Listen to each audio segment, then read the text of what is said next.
지금 진행 중인 우리 19차 글로벌 특세로 인해서 매일 새벽이 은혜로 충만한 줄 믿습니다.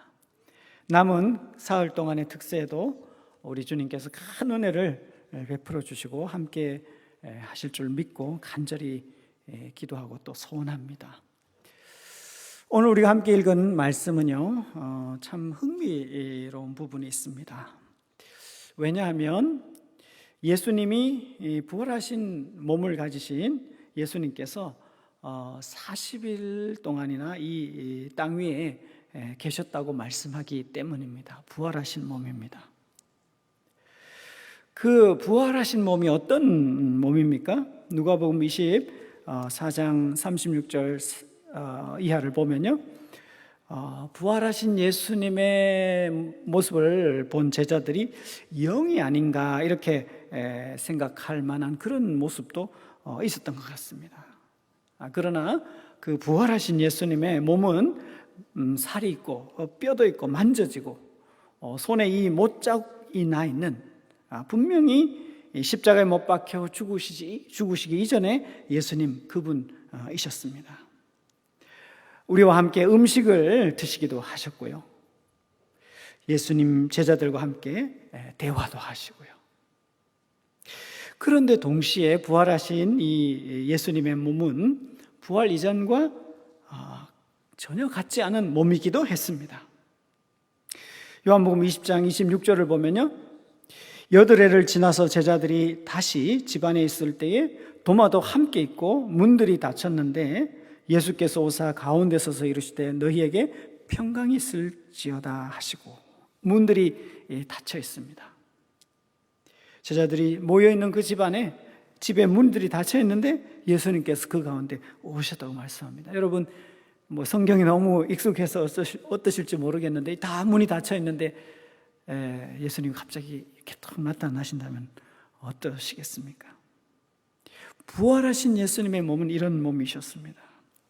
마가복음 16장 19절 말씀도 제가 보겠는데요, 주 예수께서 말씀을 마치신 후에 하늘로 올려지사 하나님 우편에 앉으시니라.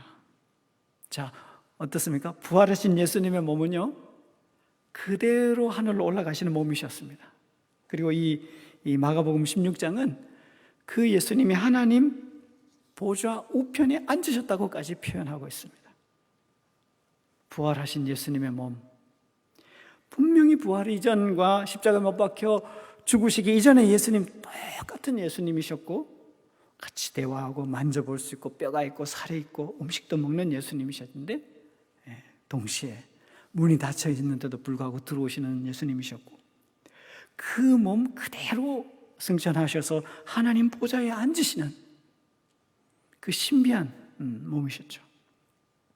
이렇게 예수님의 이 몸은, 부활하신 이 몸은, 이 영광스러운 몸은 시간과 공간을 뛰어넘으시는 몸이셨고 우리의 과학으로, 생물학으로, 물리학으로는 도저히 설명을 다 할 수 없는 그런 몸인 것이죠.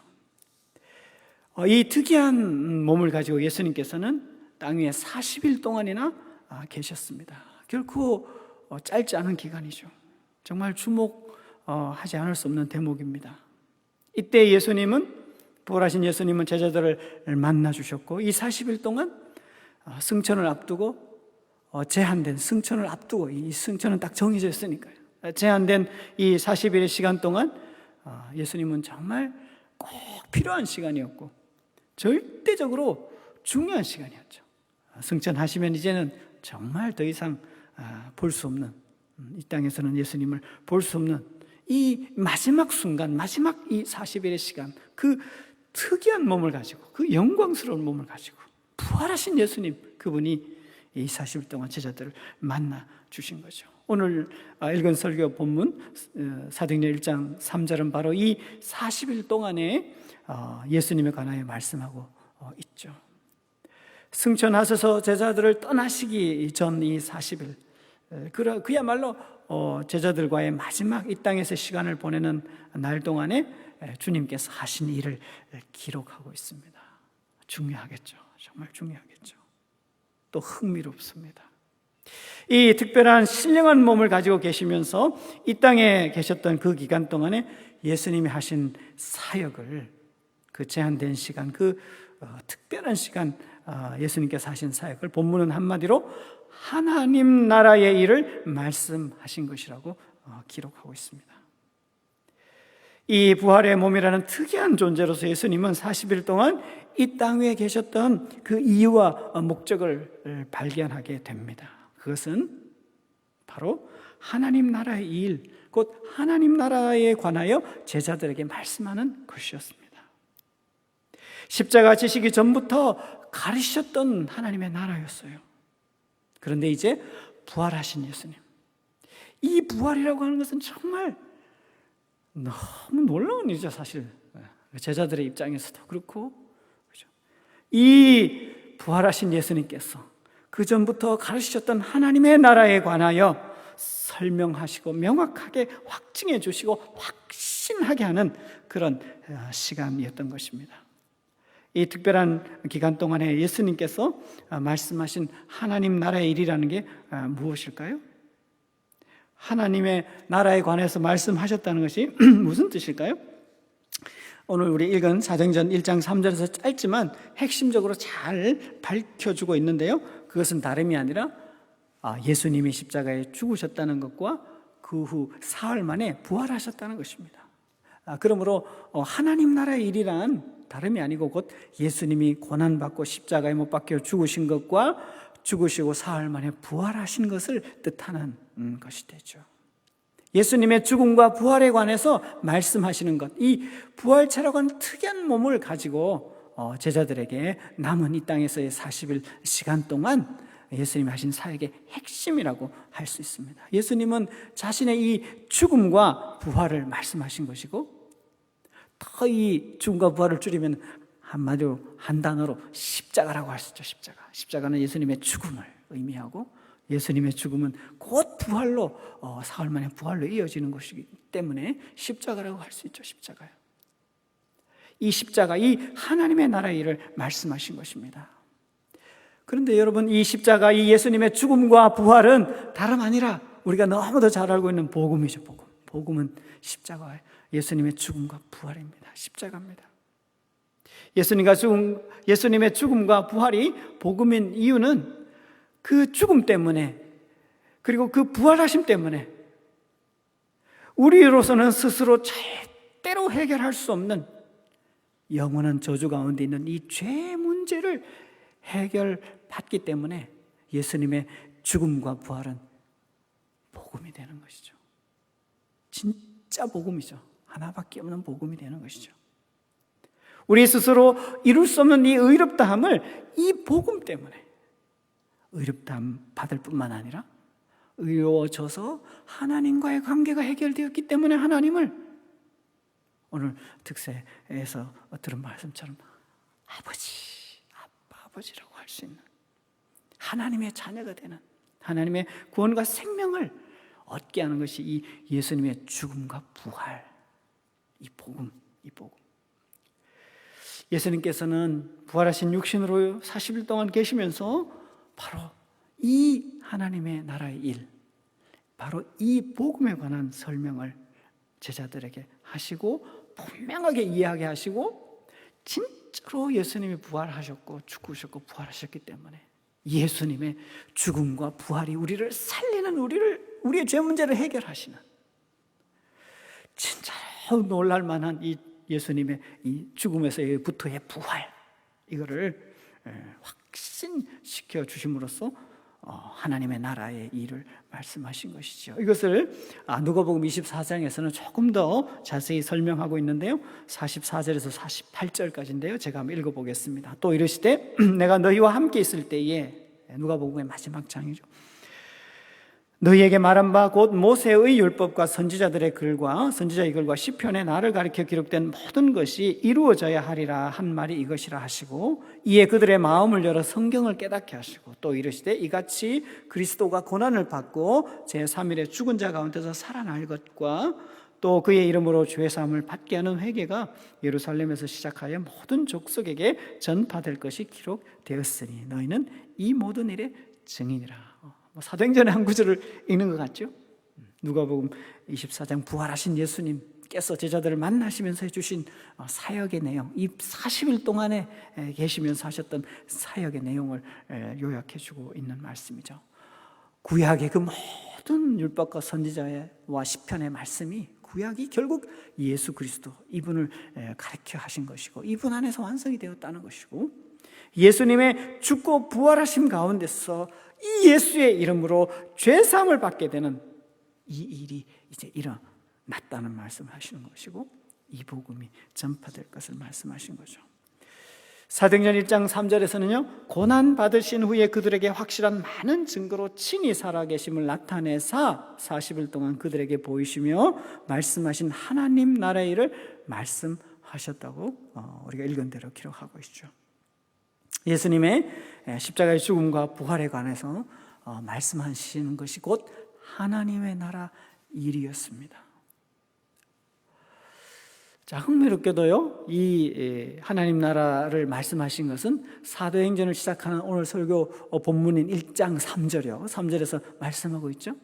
그런데 사도행전의 맨 마지막 구절 28장 31절도 하나님 나라를 말씀하고 있습니다. 사도행전 28장 31절입니다. 하나님의 나라를 전파하며 주 예수 그리스도에 관한 모든 것을 담대하게 거침없이 가르치더라. 바울이 로마에 구금되어 있는 상태인데 거기에서 하나님의 나라 이를 전파하고 예수 그리스도에 관한 것을 거침없이 담대하게 가르쳤다고 기록하고 있습니다. 사도행전은, 신약의 역사를 기록하고 있는 이 사도행전은 예수님의 죽음과 부활 승천 이후에 남은 제자들이 이제 이 신약의 교회, 이 구약을 완성하시고 그 약속을 완성하신 이 신약의 새로운 시대, 이 복음의 시대를 열어가는 역사를 기록하고 있는 이 사도행전의 시작, 그것이 1장 3절에서 하나님의 나라를 전파하고 가르친 것으로 말씀하시고, 또 사도행전의 맨 마지막 이 9절에서도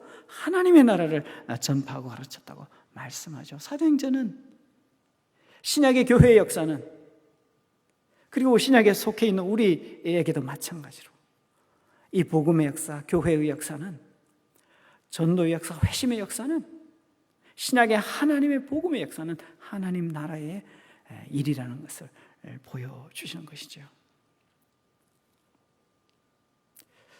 신약의 교회가 어떻게 세워지고 어떻게 복음이 예루살렘으로부터 퍼져나가게 되었는지를 말하는 이 초대교회의 역사를 사도행전이 기록하고 있는데요, 이렇게 하나님의 나라를 말하는 것으로부터 시작해서 하나님의 나라를 증언하고 하나님의 나라에 관하여 전파하는 것으로 마무리되고 있습니다.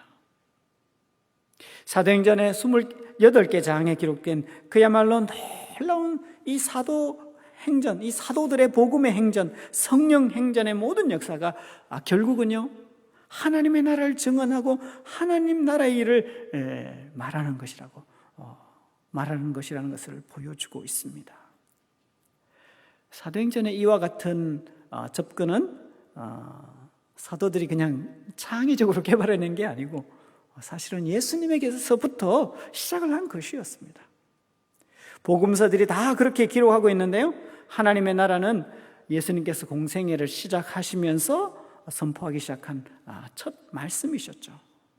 예를 들어 마가복음 1장 15절을 보면요, 이르시되 때가 찼고 하나님의 나라가 가까웠으니 회개하고 복음을 믿으라 하시더라. 그래서 예수님의 메시지를 하나님의 나라의 복음이라 이렇게 요약하기도 하죠. 예수님께서는 사역을 시작하시면서 선포하기 시작한 그 첫 메시지가 하나님의 나라이셨고, 십자가에 죽으시고 부활하셔서 구원사역을 완성하신 예수님께서 부활 이후 지상에 계시면서 제자들과 마지막으로 나눈 그 모든 말씀도 하나님의 나라에 관한 말씀이신 것이죠. 그 모든 구원의 사역을 완성하시고 예수님의 보냄을 받은 제자들이 전한 복음도 하나님의 나라에 관한 말씀이라고 사도행전은 기록하고 있는 것입니다. 자, 하나님의 나라 무엇입니까? 굉장히 우리가 생각하는 것과 다르죠. 뭐냐면 예수님의 죽음과 부활이라는 이 복음이 곧 하나님 나라에 관한 이야기라고 말씀합니다. 오늘 읽은 사도행전 1장 3절에서도 이렇게 읽었지만 이렇게 기록하고 있죠. 그가 고난받으신 후에 또한 그들에게 확실한 많은 증거로 친히 살아계심을 나타내사, 뭡니까? 확실히 죽으셨고 확실히 살아나셨다는 거죠. 예수님의 죽음과 부활 안에서 일어난 우리에게 놀라운 용서의, 죄 용서의 문제, 그것을 40일 동안 그들에게 보이시면서 하나님의 나라의 일을 말씀하신 것입니다. 이 죄 용서로 인해서 하나님의 다스림이 비로소 우리에게 가능하기 때문입니다. 하나님과의 교제가 일어나기 때문입니다. 하나님을 아버지라고 부를 수 있게 되기 때문입니다. 피조물된 인생에게, 죄인된 인생에게 이보다 중요한 일이 어디였어요? 이게 전부이죠. 성경의 역사는 이것이 전부인 것을 말씀하고 있습니다. 십자가가 그것을 증명하고 있습니다. 증거하고 있습니다. 증언하고 있습니다. 고난받으셨다는 말씀은 십자가에 죽으셨다는 말씀이죠. 죽으시고 죄 없는 예수님이 죽으심으로써 우리의 죄를 대속해 주실 것이고, 부활하심으로써 그의 죽음은 우리를 위한 죽음이라는 것을 증명해 내셨기 때문에 오직 예수님 안에서만, 죄 없는 예수님이 우리의 죄를 대신 짊어져 주신 그 예수님의 죽음 안에서만 죄 문제로 인한 해결이 가능한 것이죠. 예수 그리스도 안에서 하나님과의 교제, 하나님의 다스리심, 하나님의 말씀을 듣고 하나님을 아빠라고 부를 수 있는 이 놀라운 하나님 나라의 역사가 시작이 되는 것이죠. 우리는 부활절을 이제 보냈죠. 그리고 이제 다시 성령 강림주일 5월 23일 주일까지 기다리고 있습니다.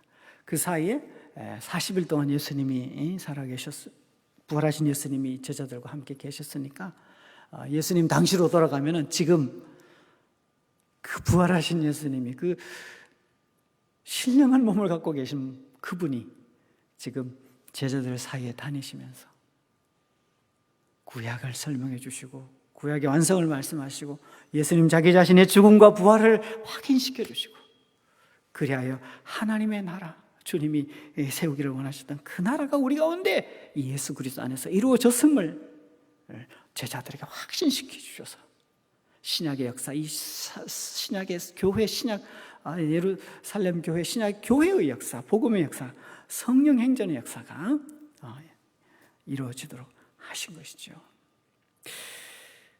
득세를 하고 있습니다.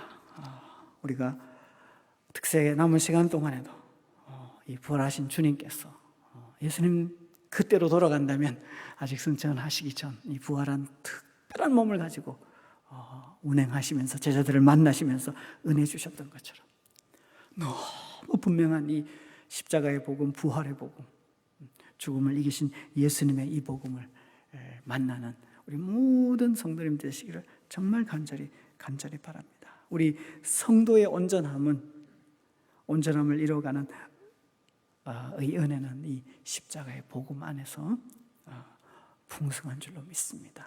이 복음을 언제나 사모해야 되지만 특별히 이 부활하신 예수님을 다시 승천하기 전까지의 제자들과 함께 계셨던 그 주님을 생각하면서 특세와 또 성령 강림절을 맞이하기 전까지 깊이 붙잡고 은혜를 사모했으면 좋겠습니다. 같이 기도하시겠습니다. 살아계신 아버지 하나님, 예수 그리스도의 죽음과 부활을 40일 동안이나 제자들에게 반복해 주시고 확인시켜 주시고 확신시켜 주셔서 예수 그리스도 안에서 모든 창조 이후로 하나님의 구원 역사가 완성이 되고 예수 그리스도 안에서 의인되는 일이, 예수 그리스도 안에서 하나님의 자녀되는, 예수 그리스도 안에서 죄의 모든 문제가 해결되고 하나님 앞에 의롭다 칭함을 받는 이 구원의 역사, 생명의 역사를 허락해 주시는 것을 말씀하셨던 주님, 저희에게도 이런 은혜를 더해 주셔서 우리를 부르신 주님 앞에 더욱 온전함으로 나아가는 저희 모든 성도님들 될 수 있도록 은혜 위에 은혜를 더하여 주옵소서. 이 모든 말씀을 예수님의 이름으로 기도하옵나이다.